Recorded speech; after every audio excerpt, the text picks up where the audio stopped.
Welcome, welcome, welcome to the TCAD 10-Minute Take. It is I, your host, Sheree L. Stewart, and with me, as always, is my intrepid co-host, Don, the man, the myth, the legend, Chambers. And today, we are talking about the smaller indie flick, Concrete Cowboy. Yes. But before we get started, make sure you click that subscribe button and you click the bell to get all the 10-minute takes as soon as they drop. Now, as always, Mr. Chambers will go first, and go. Okay, Concrete Cowboy, the Netflix film directed by Ricky Staub, starring Idris Elba and Caleb McLaughlin. Am I pronouncing that man's name right? I don't want to. I couldn't tell you. Well, you know Caleb from Stranger Things, one of the kids there. Man, I really enjoyed this movie. I enjoyed it from the standpoint of, let's say I've always on the periphery known about the horse riders in Philadelphia, but just as a basic, like I think I might have seen like a news story about it one day, and I was like, oh, interesting. But now seeing this, I was like, you know what?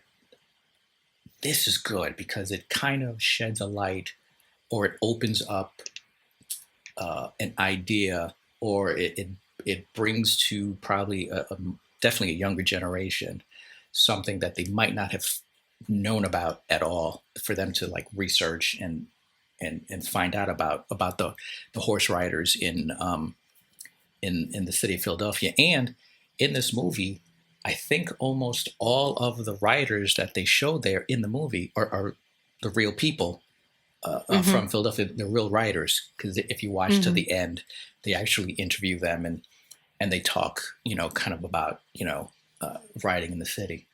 So to me, it's great for simply bringing to light these people, so that way you can research it and kind of get a better understanding.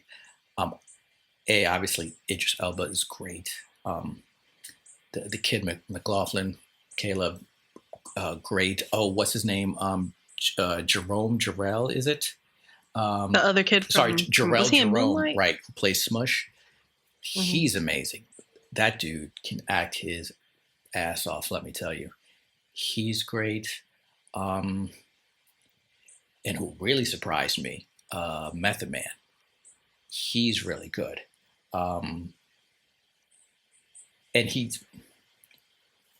I think he surprised me, and this is not in a backhanded comment sort of way. Like, I'm not saying it like, oh, just because he's passable as an actor, I mean, I'm giving him kudos for that. No, it's because usually you'll find that even when they put, say, like rappers in a role where they're not a rapper, they kind of still want them to act like their rapper self, like they still want to be like the smart, wise ass, whatever, because they want some of that, I guess, that hip hop quality to come out. He's not like it at all. I mean, he's totally playing almost in a sense like the straight man in this. And he is good. He is really good. And at first you might think, okay, maybe he's going to be sort of like the bad guy in this, but he's really not. He definitely plays kind of maybe one of the more complex characters in this, sort of how he's treading in two different worlds. He was great. He totally surprised the hell out of me. I think other people that see this or who have seen it as well are pleasantly surprised by him. But I thought the story was, it was kind of I thought it was touching, but I just thought it didn't delve too deeply into a trope or sort of a stereotypical kids finally, connecting to his dad, but has to go through this trauma for the dad to come through and save him, and then realize that it didn't go too hard into that. It dipped its toe in there a little bit, but then it kind of pulled itself out to sort of not weigh itself down in cliche, especially where would you put this? Towards the end. Absolute opening night would have seen that. I mean, I'm a huge Idris fan. And afterwards, I'd give this a solid 8 to 8.5. It's not perfect, but I think the acting and it doesn't drag too long. That it keeps it concise enough that it hits hard. Yeah. Yeah. I very much enjoyed it. Finally, this week we agree. Miracles. After some stark disagreements on our last few takes, but did you get a chance to see Nomadland? No, not yet. You should check that one out. It won Best Picture this past Chloe Zhao directed for Best Director. Yeah. And Frances McDormand. It's the same style, which I think is super interesting that we got two of these movies in kind of back to back, where it's like a fictionalized documentary, where she's in this scenario as an actress, but everyone around her, they're really these RV people who live this lifestyle, and they're actually they're not really acting, like they are living their life, and that's what they do, and they have them as her surrounding characters. Is a very similar style of filmmaking, this fictionalized documentary style, which I think is really interesting, and also very interesting. Maybe it's just in the cultural zeitgeist of that's the style of filmmaking that we'll kind of start seeing more and more. Maybe, I'm not sure, but I dig it. I think it's interesting. As an actor, I hate it. Obviously, for obvious reasons, because it's like one of those things where you see a casting and they're like, we need real doctors for this commercial. And it's like, real doctors are busy being doctors. But in certain specific scenarios like this, when you are doing a film about a certain community, group, enclave, or community, it's nice to get their actual voice and actual perspective and actual life to tape, to film, to see, to document. I feel like Concrete Cowboys, it was based on a book called Ghetto Cowboy. And I wouldn't mind reading the book either, but the story itself, I feel like, was less interesting than the community. And just the whole idea that there are these Black cowboys in Philadelphia, and this is a real thing. It's kind of a bummer, as everything in America can be, when you see, it reminded me a lot too of living in New Orleans, where you have this thing that is so unique and interesting and amazing, but overlooked and underappreciated and underutilized, and begins to disappear as, bulldozed by, and you feel bad for the people who want to maintain this lifestyle. However, it's like the buildings are falling apart and the neighborhood is in shambles, and there's going to be nothing but Starbucks and condos there in the next few years, and this is going to be a thing that no one will even know existed.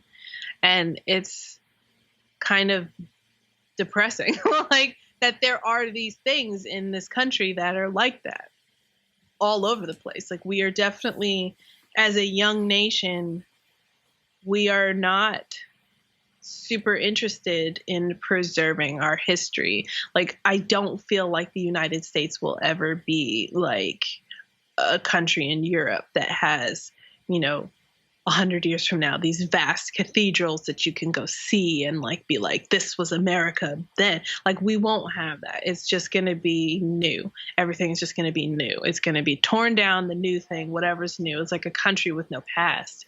And it is a little sad to see that. And, you feel for, and knowing you're watching this movie and these are these real people, and knowing that this is their real kind of struggle, it's harder to divorce yourself from it as if they were just actors. You're like, this is their life. Like, this is, the way it is. And it's fucking sucks. Yeah. But it is, it's a well-made movie. Some of the shots in this were so incredibly beautiful. Like they were just like paintings. Like they were very carefully choreographed and selected and color palette. Like it was just a lovely movie visually. The acting was really good. Idris was really good. That kid, Caleb McLaughlin, I was like, that kid looked like he was 35 years old. Wasn't he just 10 like a year ago? What? They grow up quick. Like, what happened? I was shocked. He was so big and old. I was like, oh my God, time is marching on, man. But he was really good. Like all the acting was solid. Even the performances from the non-actors were really good. But I do think that it was worth a opening night full price movie ticket. Like it was definitely worth watching. It was worth the time. Like it was a beautiful, quiet movie. Yes. And I like that it wasn't necessarily, they're dealing with gentrification. They're dealing with, things are changing and life's changing, and, having this kind of community is a dying way of life. But it wasn't like the man's trying to bring us down movie. Exactly. Again, it wasn't about that. It didn't. It wasn't the point of it. It wasn't cliche heavy. Yeah. Right. It wasn't. That's just not what the story was for this. And I appreciate seeing different sides of different lives and not having every single thing be about the struggle. I don't even know if were there even any white people in this movie? There were. Like a handful, a smattering, but it wasn't like, it wasn't about that. It wasn't that kind of movie. It wasn't. So what would you give it on our ratings? I would say opening night. Yeah. In the theater. Yeah, it was definitely worth a full price movie ticket for sure. Yeah. For sure. Yeah. If you have, and I'm saying if, I think most people do, you've got Netflix, absolutely check it out. It's absolutely worth it. What else is worth it? You subscribe and you hit that bell. Absolutely worth it. That way you get more 10-minute takes like these for some great content that's out there. Also, to make it even easier, if you go to tcatnetwork.com, bookmark that page, you will find nothing but links there to our 10-minute takes on YouTube, as well as to our podcast page, as well as great content from Good Morning Antioch and The Reading. We can't make it any easier for you.